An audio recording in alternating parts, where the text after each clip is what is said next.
Sir ಹೇಳಿ sir, ಇವತ್ತಿನ ಕಾರ್ಯಕ್ರಮ 13ನೇ ವರ್ಷ ನಮ್ಮ ಆಮ್ ಆದ್ಮಿ ಪಾರ್ಟಿ ಯಶಸ್ವಿನ ಮೂಲಕ ಕೊನೆಗೊಂದು ಇವತ್ತು 14ನೇ ವರ್ಷದ ಕಾಲಿಡ್ತಾ ಇದೆ.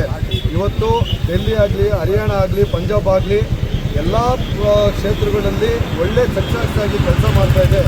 ನಮ್ಮ 14ನೇ ವರ್ಷದ ಕಾರ್ಯಕ್ರಮಕ್ಕಾಗಿ ಚಿಕ್ಕಬಳ್ಳಾಪುರ ಡಿಸ್ಟಿಕ್ಕಿನ ಕಾರ್ಯಕ್ರಮ ಮಾಡ್ತಾ ಇದ್ದೀವಿ. ಇವತ್ತು ಎಲ್ಲ ಕಾರ್ಯಕರ್ತರು ನಮ್ಮ ಬೆಂಗಳೂರಿನ ಕಾರ್ಯಾಲಯ ಆಫೀಸಿನಲ್ಲಿ ಎಲ್ಲ ಸೇರಿ ದೊಡ್ಡದಾಗಿ ಕಾರ್ಯಕ್ರಮ ಮಾಡ್ತಾ ಇದ್ದೀವಿ. ನಾವೆಲ್ಲರೂ ಅಲ್ಲಿಗೆ ಹೋಗ್ತಾ ಇದ್ದೀವಿ. ಇಲ್ಲಿನ ಸಹ ಉದ್ಯೋಗಿಗಳು ಎಲ್ಲ ಸೇರಿ ಒಂದು ಬೆಳವಣಿಗೆ ಆಗ್ತಾ ಇದೆ. ಸೊ ನೆಕ್ಸ್ಟು ಮುಂದೆ 2028ಕ್ಕೆ ನಮ್ಮ ಸರ್ಕಾರನೇ ಬರುತ್ತೆ ಅನ್ನೋ ಆತ್ಮವಿಶ್ವಾಸ ಮತ್ತು ತುಂಬ ನಂಬಿಕೆ ಇದೆ. ಇಲ್ಲಿನ ನಮ್ಮ ರಾಜ್ಯ ಎಲ್ಲರೂ ಜಾತಿಭೇದ ಮತ್ತು ಭೇದಗಳಿಂದ ಅವರ ಬಂಡವಾಳನೇ ದೊಡ್ಡದಾಗಿ ಮಾಡಿಕೊಂಡು ಏರುಪೇರು ಮಾಡ್ತಾ ಇರೋದ್ರಿಂದ ಎಲ್ಲ ಜನಗಳು ನಾವು ಅತಿ ತಿಳುವಳಿಕೆ ತಿಳ್ಕೊಂಡು ನಮ್ಮ ಪಕ್ಷವನ್ನು ಕೈ ಹಿಡಿತಾರಂತ ನಂಬ್ಕೊಂಡು ನಾವು ತುಂಬ ದೊಡ್ಡದಾಗಿ ಸಂಘಟನೆ ಮಾಡಿಕೊಂಡು ಮುಂದುವರಿತಾ ಇದ್ದೀವಿ.